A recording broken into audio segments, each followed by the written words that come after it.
Welcome.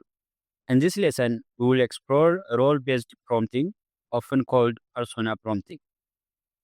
We will look at how assigning a role to the model shapes its tone, depth, and overall clarity.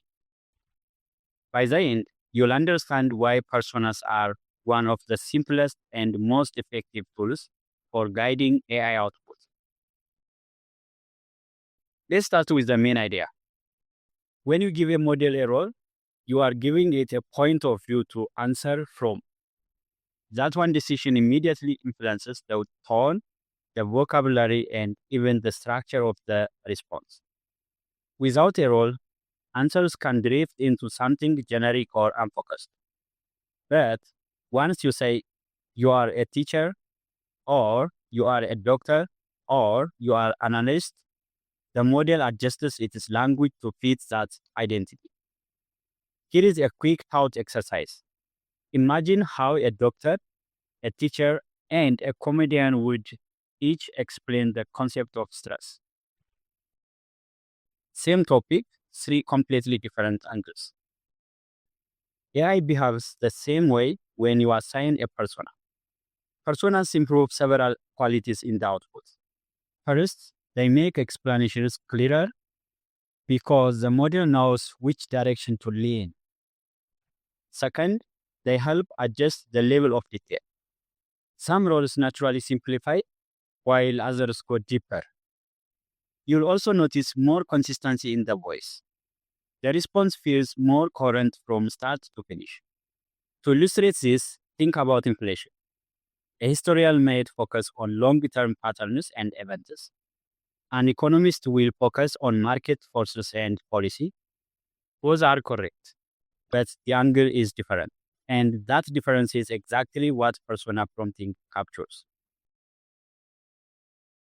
How to build a persona prompt? Creating a persona prompt is easy if you follow a simple structure. Start with the role. Who should the model pretend to be? Then define the audience.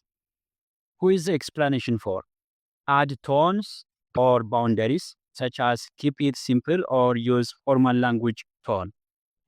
And finally, specify the output format if it matters, like a short paragraph, a list, or a step-by-step explanation. Here is a quick example. You are a Python instructor. Explain list compressions to a beginner in 2 short paragraphs. Notice how role, audience, tone, and format are all clear and straightforward. To make this more practical, here are 3 templates you can use right away. An expert instructor persona is helpful when you need a clean, structured explanation. An advisor or consultant persona works well for guidance or decision-making tasks. And a creative persona is great when you want storytelling, imagination, or rephrasing with a bit more personality. Choose any simple topic like budgeting, Wi-Fi, or coffee, and try rewriting it with one of these roles. You'll hear the tone shift immediately. Now let's try a quick activity. Pick one instruction, something like explain blockchain. Keep the instruction the same, but change the persona each time. For example, a university lecturer, a friendly YouTuber, and a financial analyst. Once you compare the 3 answers side by side, you will see clear differences in tone, structure, and depth. Open your web browser and go to Gemini. Open 3 separate tabs so you can compare outputs side by side. Then pick a single instruction to test, for example, explain blockchain. In each tab, use the same instruction, but add a different persona. For example, in the first tab, you are a university lecturer. Explain blockchain to undergraduate students in a clear, structured way. In the second tab, you are a friendly tech YouTuber. Explain blockchain in a casual, easy to understand style for beginners. And in the third tab, you are a financial analyst. explain blockchain's impact on finance and investment in a professional tone.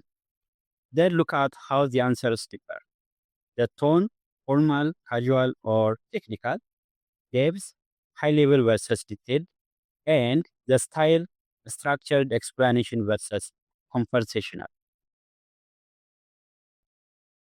That's great.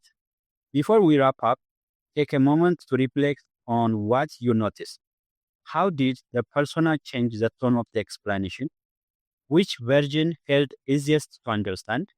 And which persona would you use if you were teaching beginners? The role you choose shapes the entire response. Personas are one of the most reliable ways to get the style, clarity, and detail level you want from a model. In the next lecture, we will see how to combine personas with structure to produce even more consistent results. I will see you there.